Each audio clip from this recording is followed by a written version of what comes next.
ஐயோயோயோய், நாள் முழுக்க இந்த ஆடுக மேயறதையே பார்க்கணும். மே மே செம போர். இங்க ஒரு சுவாரஸ்யமும் இல்ல. ஏதாச்சும் அதிரடியா நடந்தா நல்லா இருக்கும். ஒரு மதிய நேரம் அந்த சிறுவனுக்கு ஒரு விபரீத ஆசை வந்தது. அனைவரையும் ஏமாற்ற நினைத்தான். ஓநாய் வருது, ஓநாய் வருது, காப்பாத்துங்க! ஒரு பயங்கரமான ஓநாய் ஆடுகளை திங்க வருது. எல்லாரும் ஓடி வாங்க! சத்தம் கேட்டதும் கிராமத்தினர் கையில் கிடைத்த கம்பு, பானை, துடைப்பம் என எடுத்துக்கொண்டு மலை மேல் பாய்ந்து வந்தார்கள். ஐயோ, இதோ நாங்க வரோம் தம்பி, பயப்படாதே. அந்த ஓநாய இந்த பானையால அடிச்சு விரட்டுற.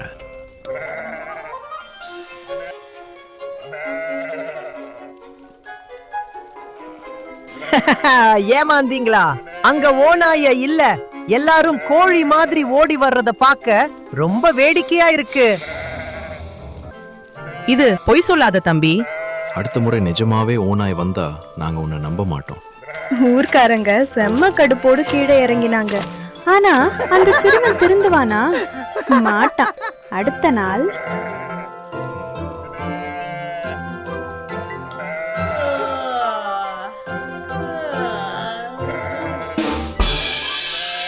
இரண்டாவது ஆட்டம் ஆரம்பம். ஓநாய் வருது, ஓநாய் வருது, காப்பாத்துங்க! ஓநாய் வந்துடுச்சு. அது ரொம்ப பெருசு. சீக்கிரமா வாங்க! ஊர்க்காரங்க மறுபடியும் வேகமா ஓடி வராங்க. ஆனா என்ன ஆச்சு தெரியுமா?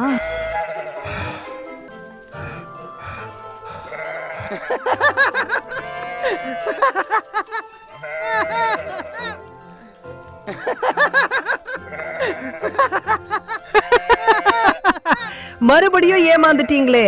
உங்க மூஞ்சிய பார்க்கணுமே. போதும், உன் விளையாட்டை இதோட நிறுத்திக்க. இன்னொரு வாட்டி நீ உதவின்னு கத்துனா நாங்க கண்டிப்பா வரமாட்டோம்.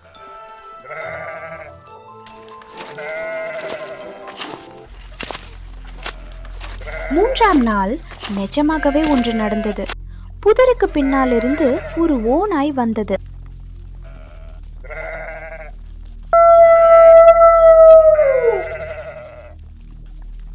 ஆஹா, ருசியான ஆடுகள், இன்னைக்கு நல்ல வேட்டை.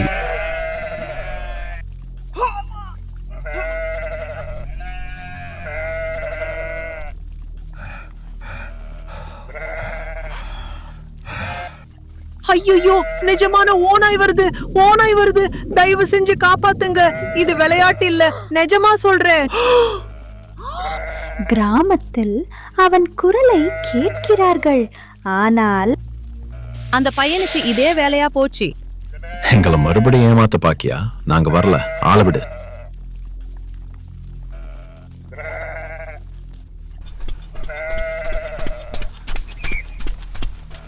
ஐயோ, என்ன காரியம் பண்ணிட்ட? ஓநாய் ஒரு ஆட்டை தூக்கிட்டு போயிடுச்சு. இதுக்கெல்லாம் நான் தான் காரணம்.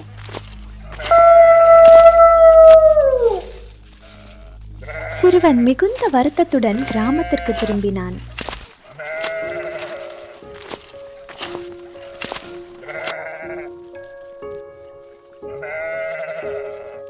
முன்னாடி பொய் சொன்னதால இப்போ உண்மை சொன்னப்போ யாரும் என்ன நம்பல.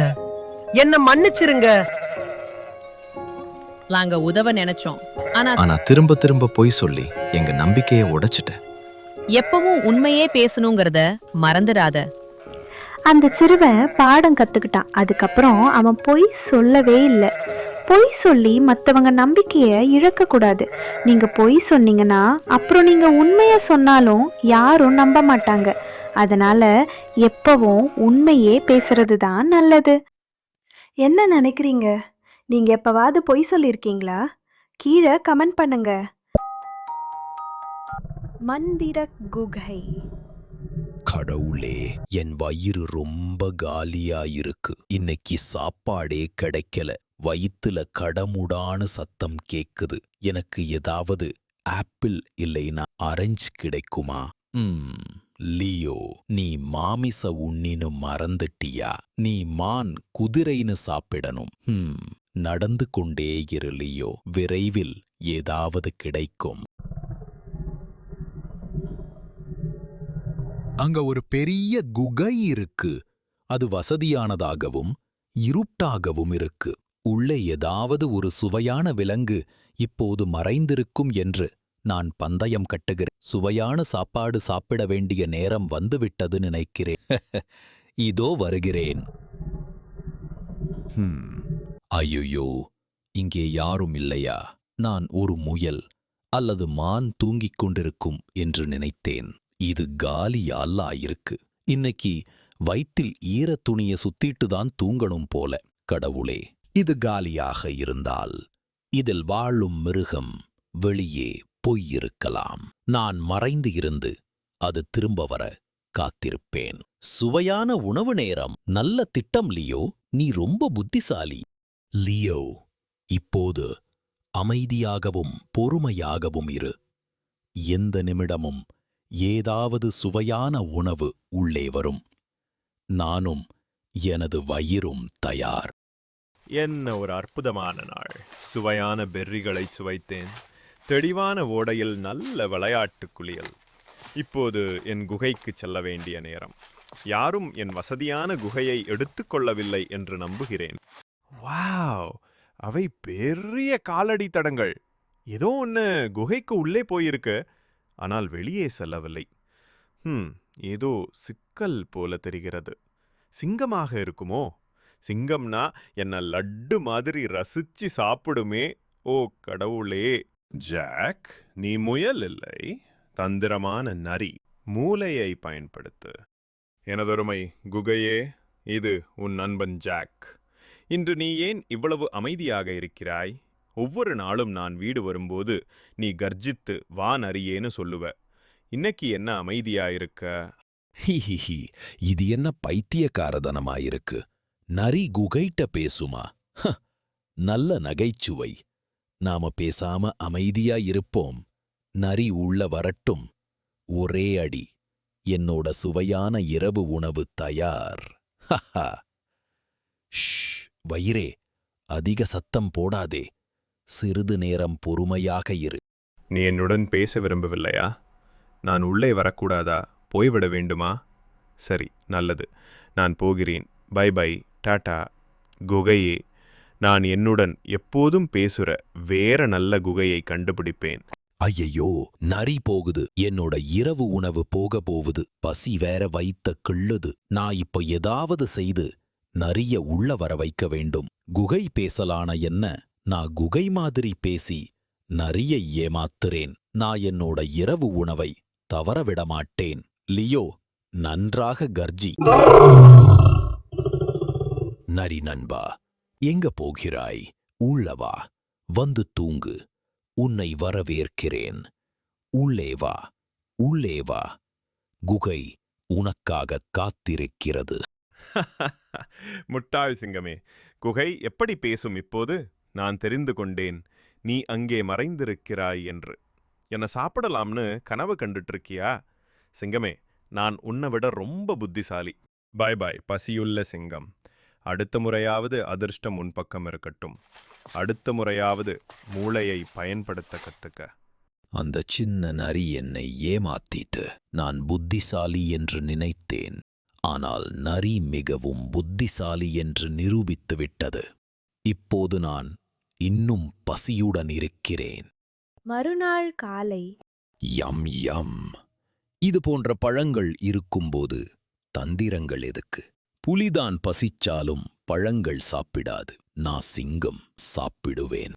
சிங்கம் ஒரு பெரிய பாடத்தை கற்றுக்கொண்டது. உண்மையான வலிமை உடலில் இல்லை, மூளை வலிமை மிகவும் பலமானது. அதனால் ஆபத்து வரும் பொழுது பயப்படாமல் ஆபத்தினை மூளையால் வெல்லுங்கள். ஒரு அழகிய கிராமத்தில் விளையாட்டுத்தனமும் ஆர்வ மிகுதியும் நிறைந்த ஒரு கழுதை வாழ்ந்தது. ஒரு காலை வேளையில் அந்த கழுதை காட்டு எல்லை பகுதியில் சுற்றித் திரிந்தது. அப்போது தரையில் ஏதோ வித்தியாசமாக கிடப்பதை பார்த்தது. ஓ, என்ன இது? சிங்கத்தின் தோலா? உண்மையிலேயே சிங்கத்தின் தோல். இதை நான் போர்த்திக்கிட்டா எல்லாரும் என்ன சிங்கம்னு நினைச்சு பயந்து ஓடுவாங்க. பார்க்க வேடிக்கையா இருக்கும். கழுதை சுற்றி பார்த்தது. யாரும் கவனிக்கவில்லை. அது சிங்கத்தின் தோலை தன் உடலில் போர்த்திக் கொண்டது. அந்த தோல் கனகச்சிதமாக கழுதைக்கு பொருந்தியது. இப்போ நான் தான் இந்த காட்டுக்கு ராஜா. வலிமையாகவும் பெருமையாகவும் உணர்ந்த கழுதை கர்வமாக வயலின் வழியாக நடந்து செல்ல ஆரம்பித்தது. சிங்கராசா வாரார், எல்லாரும் தப்பித்து ஓடுக. எச்சரிக்கை, எச்சரிக்கை, சிங்கம் வருது. குட்டிகளை ஒளிச்சு வை. அனைத்து பிராணிகளும் பீதியில் ஓடின. கழுதை ராஜாவுக்கு ரொம்ப பிடித்து போனது. அங்கு பசுமையாக தானியமும் சாறு நிறைந்த காய்கறிகளும் அதன் கண்களில் பட்டது. இங்க உள்ள எல்லா காய்கறியும் ராஜாவுக்கு தான். சிங்கத்தை யாராலுமே தடுக்க முடியாது. கண்ணில் பட்டதையெல்லாம் பறித்து தின்னத் தொடங்கியது. மேலும் பயிர்களை காலால் மிதித்து நாசம் செய்தது. சிங்கம், சிங்கம், நம்ம வயல்ல சிங்கம் இருக்கு, ஓடுங்க, உயிரை காப்பாத்துங்க. கழுதைக்கு சந்தோஷத்தில் தலைக்கால் புரியவில்லை. தான் சிங்க வேடத்தில் இருப்பதை மறந்தது. கழுதை கனைத்தது இடி முழக்கம் போல் எல்லா இடங்களிலும் எதிரொலித்தது. டேய், என்னடா சத்தம் இது? சிங்கம் இப்படி கத்தாது. இது நம்ம கொழுப்பு பிடித்த கழுதை தான். நம்ம பயிரெல்லாம் நாசமாக்கிட்ட. அத பிடிங்க. ஆத்திரமடைந்த விவசாயிகள் கையில் கிடைத்த கட்டைகளுடன் சிங்கத்தை இல்லை கழுதையை நோக்கி ஓடினர். ஏய், கேடுகெட்ட கழுதையே, உன்னை என்ன பண்றோம் பார். விவசாயிகள் கழுதை மீது இருந்த சிங்கத்தின் தோலை பித்து எடுத்தனர். இப்ப அடிக்கிற அடியில வேஷம் போட்டு ஏமாத்தணும்னு கனவுலையும் நினைக்க கூடாது. அனைவரும் சேர்ந்து கழுதையை அடி வெளுத்தனர். அந்த அடியை கழுதை வாழ்நாள் முழுவதும் மறக்காது. ஐயோ, மன்னிச்சிடுங்க. இனிமே இப்படி ஏமாத்த மாட்டேன். வலி தாங்க முடியாமலும் அவமானத்தாலும் கழுதை வெகு தூரத்திற்கு ஓடியது. அன்று முதல் அது மற்றவர் போல் நடிக்க வேண்டும் என்று கனவிலும் நினைக்கவில்லை. மற்றவர் போல நடிப்பது சில நேரம் சந்தோஷத்தை கொடுக்கலாம். உண்மை ஒரு நாள் வெளிப்படும். அப்பொழுது அதற்கான விளைவுகளும் வரும் என்பதை அந்த கழுதை கற்றுக்கொண்டது. பட்டது போதுண்டா சாமி. இனிமே நான் நானாக இருப்பேன். ஹே நண்பர்களே, உங்களோட ஃபேவரட் செல்லக்குட்டி மஞ்சி எலி வந்தாச்சு. அப்புறம் நான் தான் ட்வீட்டி பறவை. இன்னைக்கு நாங்க உங்களுக்கு ரொம்ப வேடிக்கையான ஒரு கதையை சொல்ல போறோம். கர்வம் கொண்ட பலமான ஓக் மரம் மற்றும் புத்திசாலி நாணல். இந்த கதை தான் உலகத்திலேயே பெரிய பலசாலி அப்படின்னு நினைச்சுக்கிட்டு இருக்கிற ஒரு பெரிய ஓக் மரத்தை பத்தியும், ஒரு ரகசிய வித்தையை தெரிஞ்சு வச்சிருக்கிற ஒரு புத்திசாலி நாணலை பத்தியும் தான். தயாரா? இப்போ கதைக்குள்ள பறந்து போவோம். சூரிய ஒளி படர்ந்த ஆற்றின் கரையில் மிகப்பெரிய மரம் ஒன்று நின்று கொண்டிருந்தது. நாணலே, என்னை பார். என் மரத்தடி ஒரு யானையின் காலை விட தடிமனானது. என் கிளைகள் மேகங்களையே தொடுகின்றன. நான் தான் இந்த புல்வெளியின் ராஜா. காலை வணக்கம் ஓக் மரமே. நீ பார்ப்பதற்கு உண்மையிலேயே மிகுந்த பலசாலியாகத்தான் இருக்கிறாய். பலசாலியா? என்னை யாராலும் தடுக்கவே முடியாது. ஆனா நீயோ, காத்து வீசும் போதெல்லாம் நீ இங்கேயும் அங்கேயும் ஆடிக்கிட்டே இருக்க. ஒரு சின்ன காத்து பட்டா நீ அப்படியே விழுந்துருவே. நான் விழுவதில்லை மரமே, நான் சற்றே வளைந்து கொடுக்கிறேன், அவ்வளவுதான். வளைந்து கொடுப்பதா? வளைவது பலவீனமானவர்களுக்கு. உண்மையான மரங்கள் பெருமையாக நிமிர்ந்து நிற்கும், என்னைப் போலவே. அச்சச்சோ, மஞ்சி மறுபடியும் மரத்தோட தினசரி தற்பெருமை பேச்சு ஆரம்பிச்சிருச்சு. இந்த வாரத்துல இது 3வது தடவை. இதை என் வால்ல கணக்கு வச்சிட்டு இருக்கேன். உங்க 2 பேருக்கும் என் சிறப்பு தெரியாது. அப்போது தென்றல் காற்று அந்த புல்வெளி முழுக்க நடனமாட ஆரம்பிச்சது. எல்லாரும் எப்படி இருக்கீங்க? ஹாய் காற்றே. வா காற்றே, உன்னால் முடிந்தவரை பலமாக வீசு. இந்த மாவீரன் மரத்தை உன்னால் ஆட்டவோ அசைக்கவோ முடியாது. சவாலை ஏத்துக்கிறேன்.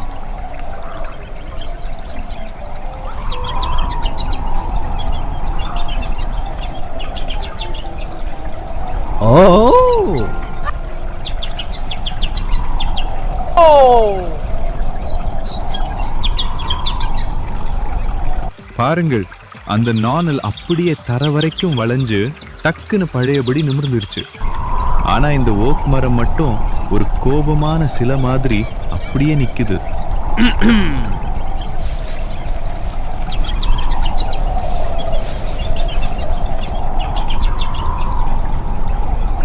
உங்களோட சில இலைகள் அப்படியே பறந்து போயிருச்சு மிஸ்டர் பிக் பாஸ். அதெல்லாம் என்னோட கூடுதல் இலைகள். என்கிட்ட இன்னும் நிறைய இருக்கு.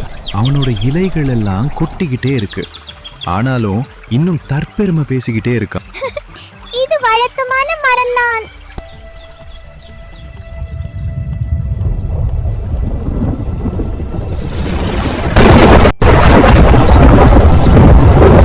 சீக்கிரமே வானம் இருட்ட தொடங்குச்சு.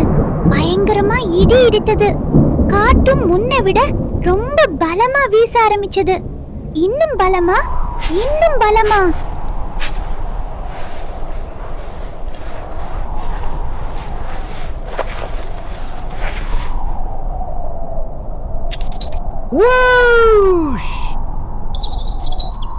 இடது பக்கம் வளைஞ்சுக்க, வலது பக்கம் வளைஞ்சுக்க, நல்லா குனிஞ்சுக்க, பத்திரமா இரு.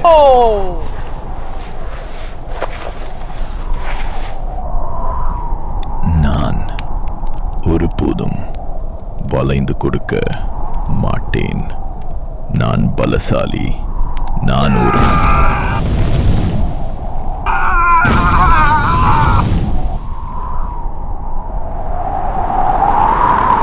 மரத்தோட பெரிய கிளை அப்படியே ஒடிஞ்சு போயிருச்சு.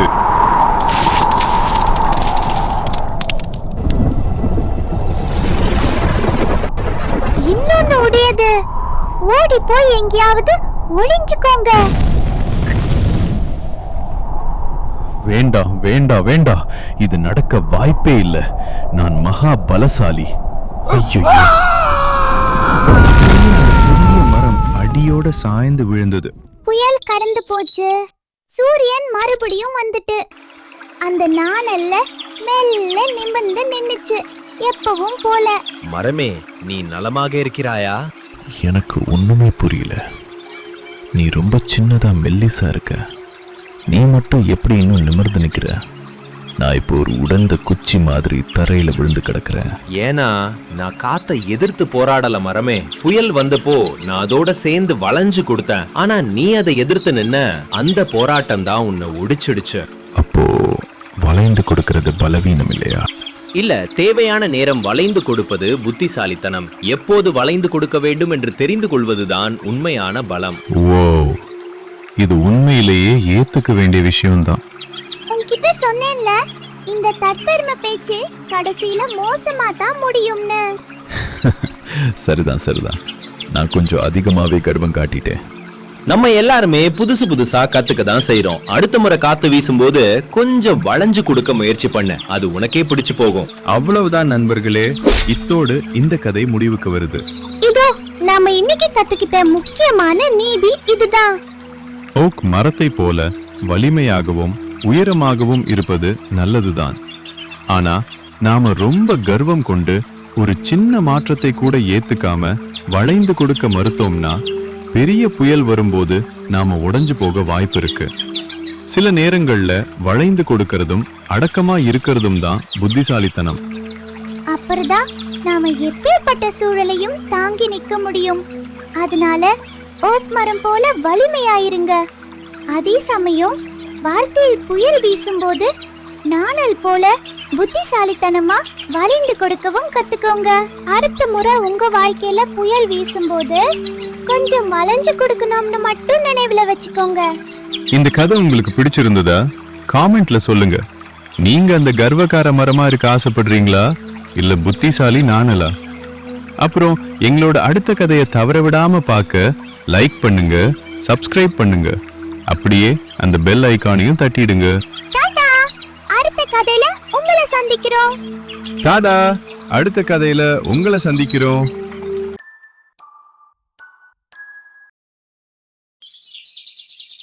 ஒரு கடும் வெயில் நாளில் ஒரு பசியால் வாடும் குட்டி நரி உணவு தேடி அலைந்தது. வெயில் ரொம்ப பயங்கரமா இருக்கு. உடம்பே எரிகிற மாதிரி இருக்கு. என்னால நடக்க முடியல. ஐயோ, எனக்கு ரொம்ப பசிக்குது. அங்க என்ன வாசனை?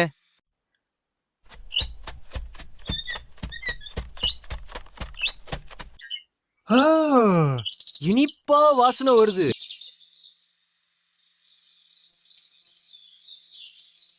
வாவ், அது திராட்சையா? அடடா, அந்த திராட்சை பார்த்தால நாக்கு ஊறுது. அத உடனே சாப்பிடணும் போல இருக்கே. இப்பவே சாப்பிட போறேன். மிஸ் ஆகிட்டே. இந்த தடவை கண்டிப்பா பறித்து விடுவேன். இன்னும் உயரமா உருஜம். ஐயையோ, எட்ட மாட்டேங்குதே. நான் நினைச்சதை விட ரொம்ப கஷ்டமா இருக்கே. கடைசியா ஒரு ஜம்ப். எட்டவே மாட்டேங்குது. என்னால குதிச்சுட்டே இருக்க முடியாது. எவ்வளவு முயற்சி பண்ணாலும் கையில படவே இல்ல. ரொம்ப மேல இருக்கே. அந்த திராட்சை பார்க்க ரொம்ப புளிக்கிற மாதிரி இருக்கு. சீ சீ சீ, இந்த பழம் புளிக்கும், எனக்கு வேண்டாம். சோர்வடைந்த நரிக்குட்டி தன் முயற்சியை கைவிட முடிவு செய்தது. நான் எதுக்கு இப்படி யோசிக்கிறேன்? நான் எதுக்கு என் முயற்சியை கைவிடணும்? என்ன சரி, முயற்சி பண்ணா ஒரு நாள் கிடைக்கலாம். வேதாள மாதிரி தன் முயற்சியை கைவிடாமல் அந்த குட்டி நரி தினமும் முயற்சி செய்தது. ஒவ்வொரு நாளும் அது முந்தைய நாளை விட சற்று உயரமாக குதித்தது. இன்னைக்கு ட்ரை பண்ணி பார்க்கலாம். இன்னொரு தடவை. இப்ப என்னால நேற்றை விட உயரமா துள்ள முடியுது. ஒரு நாள் இந்த திராட்சையை சாப்பிடாமல் விட மாட்டேன். ஏய், எனக்கு கிடைத்துட்டு. ரொம்ப அருமையான திராட்சை. அடடா, என்ன சுவை. கஷ்டப்பட்டா நிச்சயமா பலன் இருக்கு. இதிலிருந்து அந்த குட்டி நரி ஒரு பெரிய பாடம் கற்றுக்கொண்டது. பொறுமையும் விடாமுயற்சியும் இருந்தா முடியாதது கூட முடியும். பயிற்சி தொடர்ந்து செய்தால் கடினமென்று தோன்றுவது கூட சாத்தியமாகும். ஸ்பாட்டி என்ற சுறுசுறுப்பான நாய் அங்கும் இங்கும் மனம் பிடித்து கொண்டு அடுத்து என்ன செய்யலாம் என்று சுற்றி கொண்டிருந்தது. இன்று என்ன பண்ணலாம்? குளிக்க போலாமா? சும்மா குழி தோண்டலாமா? பக்கத்துல ஏதோ ருசியான வாசனை வருதே. இது என்ன? ஏய், புதற்குள்ள ஒரு பெரிய எலும்பு. இது முழுசும் என்னோடது. பாருங்க, எவ்வளவு பளபளப்பா பெரியதா இருக்கு. ஸ்பாட்டி, நீதான் உலகத்திலேயே ரொம்ப அதிர்ஷ்டமான நாய். இந்த எலும்பு ரொம்ப சுவையா இருக்கும். சரி, இத பத்திரமா வீட்டுக்கு எடுத்துக்கிட்டு போய் நிம்மதியா சாப்பிடணும். யாருக்கும் கொடுக்க மாட்டேன். என் எலும்பு எனக்கு மட்டும். லா லா லா. வீடு இந்த வழிதான். அந்த பாலம் தாண்டினா போதும். ரொம்ப ஈஸி பீஸி. ஸ்பாட்டி பாலத்தில் கால் வைத்ததும் கீழே மினுமினுக்கும் தண்ணீரை பார்த்தது. ஐயோ, என்ன ஆச்சரியம்! தெளிவான நீரோடைய இன்னொரு நாய் மேல பாக்குற மாதிரி தெரிஞ்சது.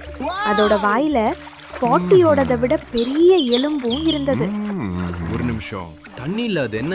இன்னொரு நாயா? அதோட இருக்கிற எலும்பு என்னோடதை விட கூட பெரியதா தெரியுதே. ஏய், அந்த எலும்பு எனக்கு தான் வேணும். மரியாதையா அதை கூட. ஏன்னா நான் தான் எலும்புகளின் ராஜா. இதோ வர. அந்த பெரிய எலும்ப இப்பவே உன்னிடமிருந்து புடுங்குகிறேன். ஐயோ, தண்ணி ரொம்ப குளிரா இருக்கு. அந்த இன்னொரு நாய் எங்க? என்னோட எலும்பு எங்க? மிதந்து போகுதே. ஐயோ, அது இன்னொரு நாய் இல்ல, தண்ணில என் நிழல் தான். இப்போ எனக்கு ஒரு எலும்பும் இல்லையே. என்ன ஒரு முட்டாள்தனம் பண்ணிட்டேன். பட்டு புரிஞ்சுக்கிட்டேன். பேராசைப்பட்டா இருக்கிறதையும் இழந்துருவோம். பேராசை பெருநட்டம். அடுத்த தடவை கிடைக்கிறத வச்சு சந்தோஷமா இருப்பேன்.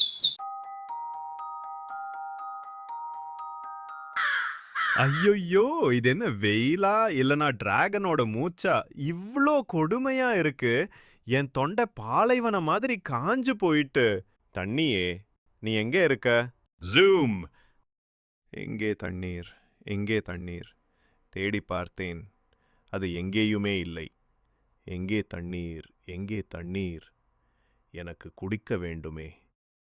எனக்கு இருக்கிற தாகத்துக்கு ஒரு ஸ்விம்மிங் பூல் முழுக்க குடிச்சிடுவேன். ஏய், பெரிய பானை கிடைச்சிடுச்சு. இதுல நிறைய தண்ணி இருக்கும். குனிஞ்சு பார்க்கணும் போல. என்னடா இது, வைகை ஆத்துல கொஞ்சமா தண்ணி இருக்கிறாப்ல இருக்கு. இது நியாயம் இல்ல. கடவுளே, என்னை ஏமாத்திட்டியே. சரி, அழக நீட்டி நீட்டி. இல்ல, என் மூக்கு ரொம்ப சின்னது, குட்டையான பென்சில் மாதிரி. என் அழகு நீளமா ஒரு ஸ்ட்ரா இருந்திருந்தா அப்படியே குடிச்சிருப்பேன். யோசனை நேரம். நான் சாதாரண காகம் இல்ல, சூப்பர் காகம். பாரு பாரு, இங்க எல்லாமே சின்ன சின்ன கற்கள். இந்த கல்லை உள்ள போட்டா தண்ணி மேல வந்துரும். நான் குடிக்கலாம். நான் ஒரு ஜீனியஸ்.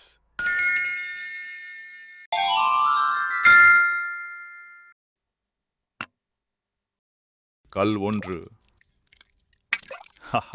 தண்ணி மேல வருது. வாவ்! நான் யாரு? நான் தான் ஐடியா மணி. ஐடியா டிப்போ கணக்குல என்னிடம் இருக்கு. உங்களுக்கு ஏதாவது ஐடியா வேணுமா? தண்ணி மரத்துல ஏறும் குரங்கு மாதிரி மேல மேல ஏறுது. இன்னும் கொஞ்சம்தான். காக்காவே நிறுத்தாதே. அற்புதம். ஆஹா, தண்ணீர் தேவாமிர்தம் மாதிரி இருக்கு. இப்போ நான் சூப்பர் ஹீரோ மாதிரி புத்துணர்ச்சியோட இருக்கிறேன். மன்னிக்கணும், வயிறு நிறைந்து விட்டது. பாய் பாய் தண்ணீர் தாகம். நண்பர்களே, எப்பவும் புத்திசாலித்தனம் வெற்றி அடையும். புத்திசாலியா இருங்க, தண்ணீர் குடிங்க, சிரிச்சிட்டே இருங்க. டாடா. நண்பர்களே, நம்ம சின்ன காகம் எவ்வளவு புத்திசாலி பாத்தீங்களா? எவ்வளவு கடினமான சூழ்நிலையிலும் சிறு வாய்ப்பு கிடைத்தாலும் முயற்சியால் அதனை வெற்றியாக மாற்ற முடியும். மூளையை பயன்படுத்தி கடினமாக உழைத்தால் வெற்றி நிச்சயம். விடாமுயற்சி விஸ்வரூப வெற்றி. எங்க சொல்லுங்க, விடாமுயற்சி. நண்பர்களே, என்னோட கதையை நீங்க பார்த்தது எனக்கு ரொம்ப சந்தோஷமா இருக்கு. நாம நண்பர்கள் ஆகலாமா? உங்களுக்கு இந்த கதை பிடிச்சிருந்தா சப்ஸ்கிரைப் பண்ணுங்க. அடுத்த முறை சந்திப்போம்.